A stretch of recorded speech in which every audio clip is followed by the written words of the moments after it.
प्रिय भक्तगण, आज हम आपको एक कथा का श्रवण करा रही हूँ जो सुनने मात्र से आपके जीवन में सुख, संपत्ति और धन की वर्षा होगी। तो चलिए कथा को प्रारंभ करते हैं।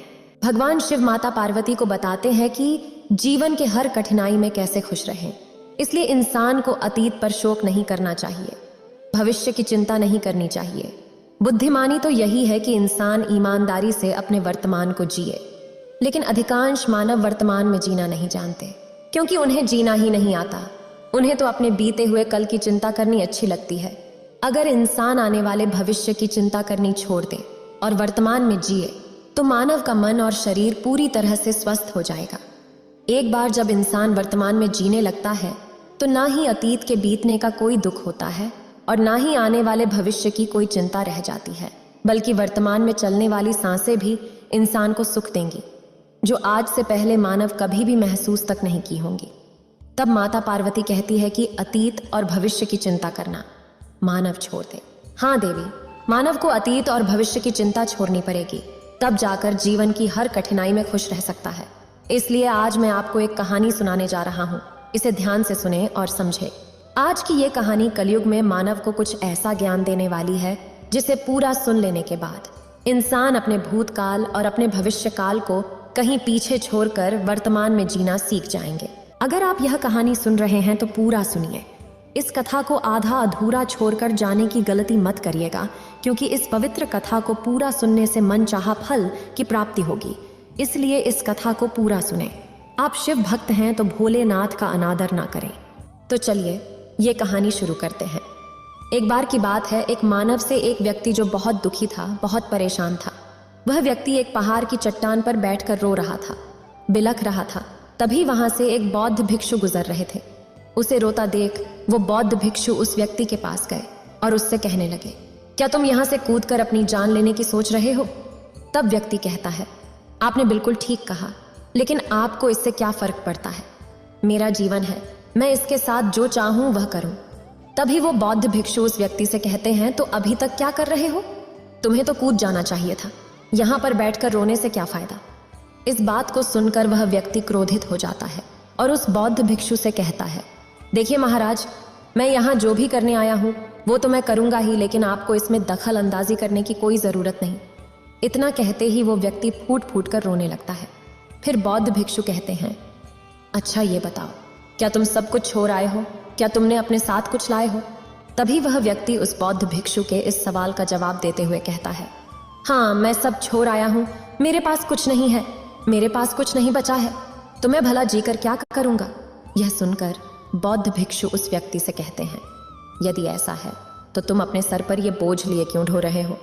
बौद्ध भिक्षु की इस बात को सुनकर वह व्यक्ति आश्चर्यचकित हो जाता है और उस बौद्ध भिक्षु से कहता है कि हे महात्मा, मैं कौन सा बोझ लेकर ढो रहा हूँ? मेरे हाथ तो खाली हैं और मेरे पास कुछ भी नहीं है। तभी वह बौद्ध भिक्षु कहते हैं, तुम्हारी सांसें भी ठीक से नहीं चल रही है। तुम यहाँ पर आए तो हो इस दुनिया को छोड़ने के लिए और फूट फूट कर रोए भी जा रहे हो। एक खाली इंसान कभी भी ऐसा नहीं करता है। जो इंसान कंगाल हो चुका हो, जिसके पास और कुछ ना बचा हो, वो भला क्यों रोएगा? यह सुनकर वह व्यक्ति और भी क्रोधित हो जाता है और उस बौद्ध भिक्षु से कहता है, आपको इससे क्या मतलब? तभी वह बौद्ध भिक्षु उस व्यक्ति से कहते हैं, क्या तुमने कभी अपने अंदर की ओर झांकने की कोशिश की है? तुम कितना बड़ा बोझ उठाया हुआ है। तुम कितना कुछ बोझ लेकर अपने इन दोनों कंधों पर ढो रहे हो। इन सभी बोझों को कब तक ढोते रहोगे? इन बोझे को यहीं पर उतार दो और थोड़ा सा हल्का हो जाओ। कब तक इन बोझ के तले दबे रहोगे?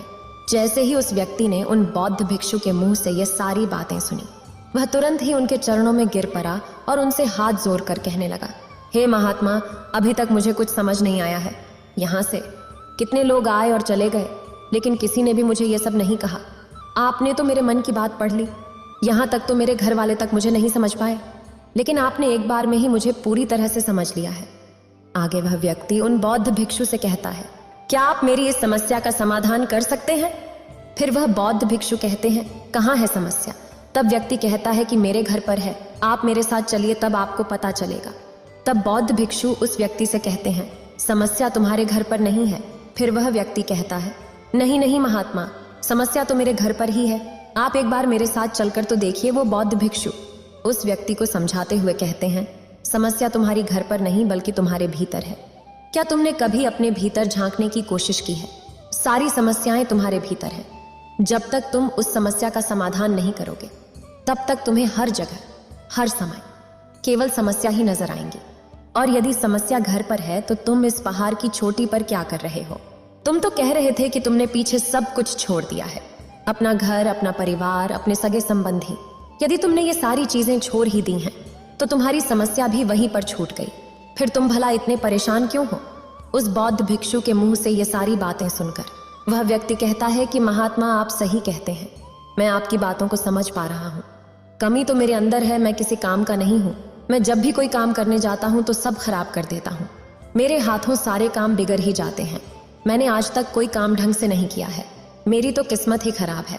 उस व्यक्ति के मुंह से ये सारी बातें सुनकर वह बौद्ध भिक्षु मुस्कुराने लगे और उस व्यक्ति से कहते हैं, अच्छा, तुम्हें लगता है कि तुम्हारी किस्मत खराब है, तो मुझे ये बताओ कि क्या खराबी है तुम्हारी किस्मत में? तभी वह व्यक्ति उस बौद्ध भिक्षु से कहता है, हे महात्मा, मुझे व्यापार करना था और व्यापार करने के लिए धन चाहिए था, तो मैंने अपने परिवार से रुपये लिए और उसी रुपये से मैंने अच्छा सा व्यापार किया। लेकिन मेरा व्यापार ज्यादा समय तक नहीं चल सका। शुरू में मेरे परिवार वालों ने मेरा पूरा साथ दिया और तब तक सब कुछ ठीक चल रहा था। लेकिन धीरे धीरे मुझे मेरे व्यापार में नुकसान होने लगा और ये सब देख मेरे परिवार वाले मुझसे नाराज हो गए और मुझसे दूर चले गए। मैं तो चाहता था कि मैं अच्छा व्यापार करूं, अच्छा रुपये कमाऊं, ताकि मैं अपने परिवार को संभाल सकूं, उन्हें वो हर सुख सुविधा दे सकूं जो वो चाहते हैं। मैं तो सब उन्हीं के लिए कर रहा था, लेकिन वो लोग मुझे समझ नहीं पाए और मुझे ही इसका जिम्मेदार ठहराते हैं। और मुझे भी यही लगता है कि मैंने गलत किया है, क्योंकि मेरा एक मित्र है और उसने भी मेरे साथ व्यापार शुरू किया था, लेकिन उसका व्यापार बहुत अच्छा चल रहा है। वह जब भी मेरे घर आता है तो अपने अच्छे व्यापार की बातें अवश्य बताता है।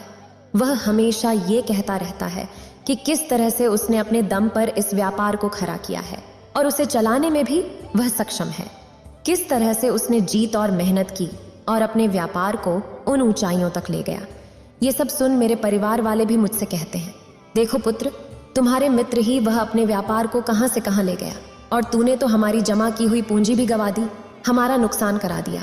मेरे परिवार वाले मुझसे हमेशा यही कहते रहते हैं, तेरे बस का कुछ नहीं।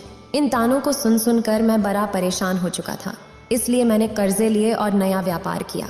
लेकिन वहां पर भी मुझे मुंह की खानी पड़ी और मेरा व्यापार पूरी तरह से चौपट हो गया। अब तो हालत यहाँ तक आ चुकी है कि मेरा घर भी अब गिरवी पड़ा हुआ है। अब आप ही बताइए, मैं क्या करूं? तभी वह बौद्ध भिक्षु उस व्यक्ति से कहते हैं, अच्छा, तुम्हें पता है कि तुम्हारा मित्र तुम्हारे पास क्यों आता था? तभी वो व्यक्ति कहता है, हाँ, मुझे अच्छी तरह से पता है। वो मुझे मेरे घर वालों के सामने नीचा दिखाने आता था, मेरी बुराई करने आता था। वह ये जताने आता था कि वह मुझसे व्यापार में कई गुना अच्छा है, श्रेष्ठ है। वह चाहता है कि मैं उसकी सफलता देखकर दुखी रहूं और परेशान रहूं। तभी वह बौद्ध भिक्षु उस व्यक्ति से कहते हैं, क्या तुम उसके व्यापार को देखकर सच में दुखी रहते थे? वो व्यक्ति कहता है, हाँ, इतना अच्छा उसने व्यापार खड़ा किया था और मेरा व्यापार चौपट हो गया था, तो ये देखकर मुझे तो दुख होगा ही, मुझे तो जलन होगी ही। तभी वह बौद्ध भिक्षु उस व्यक्ति से कहते हैं, तो तुम्हें दुख इस बात का था, अपनी असफलता का या फिर अपनी दोस्त की सफलता का?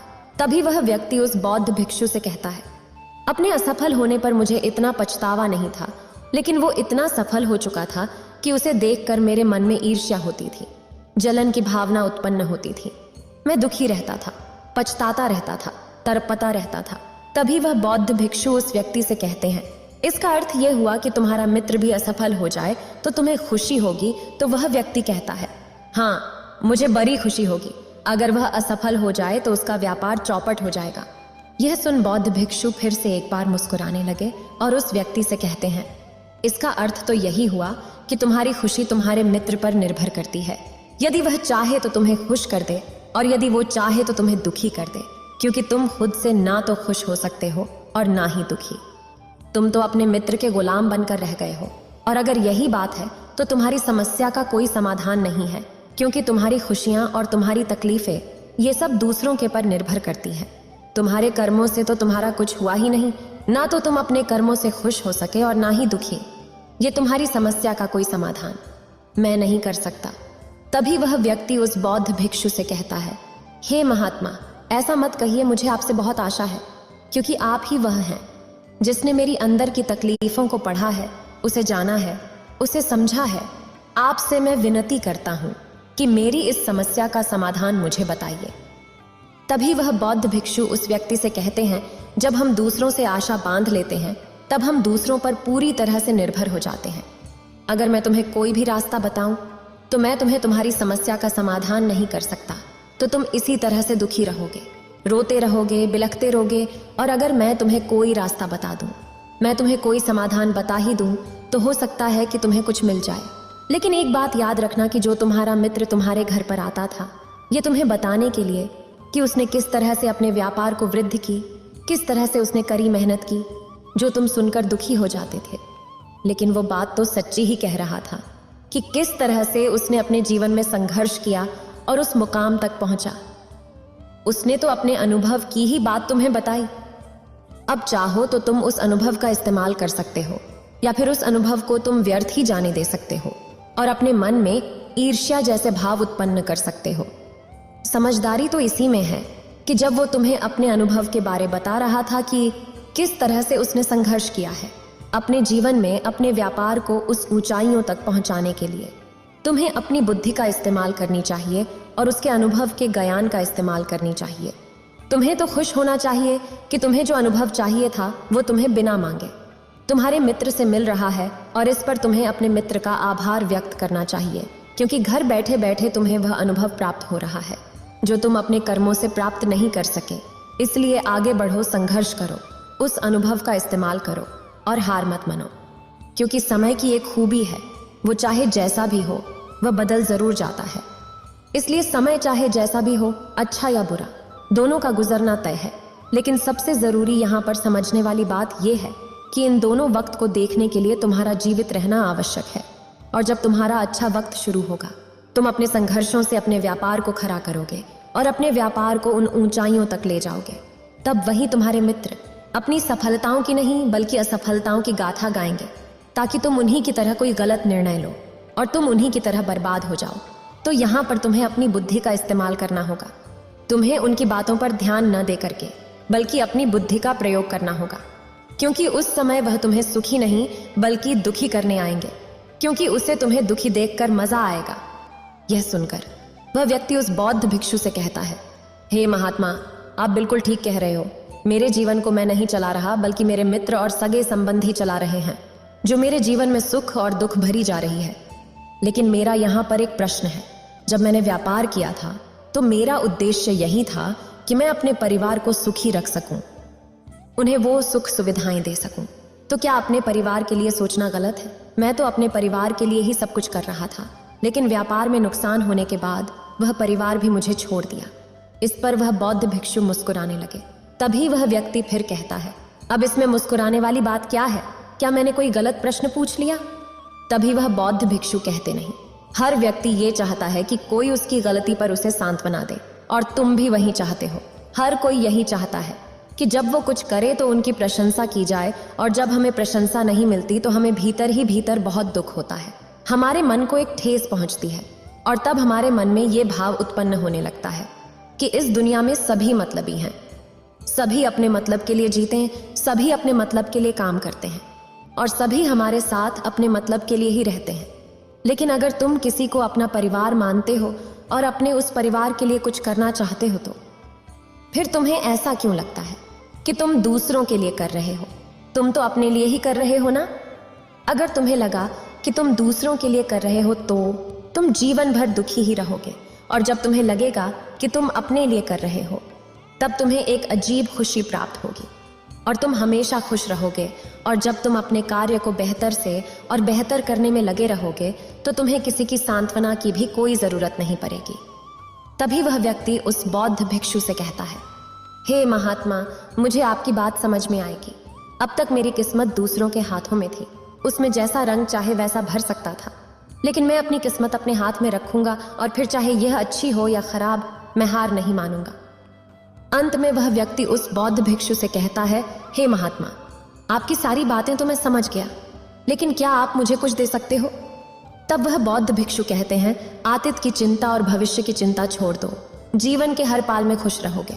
इतना कहकर वह बौद्ध भिक्षु वहां से चले जाते हैं और वह व्यक्ति खुशी खुशी घर को वापस चला आता है और उसी लगन से काम करता है और जीवन में वह सब कुछ पा लेता है। इतना कहकर भगवान शिव इस कहानी को समाप्त करते हैं।